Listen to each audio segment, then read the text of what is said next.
Alam nyo guys, nagpicture ako nito. Yung araw nung 2019.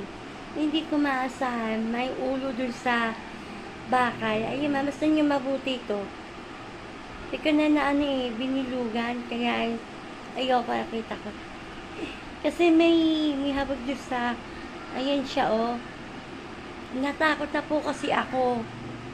Ano yung araw ako ay nag-vlog nung August 1, 2016.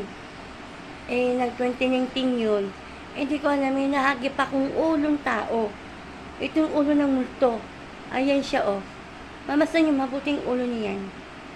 Yan, sa may bakal. Yan. May mata. Yun. Parang siyang multong ulo lang, wala siyang katawan. Ayan siya, oh. Yan. Hindi ko na ito binalugan, eh.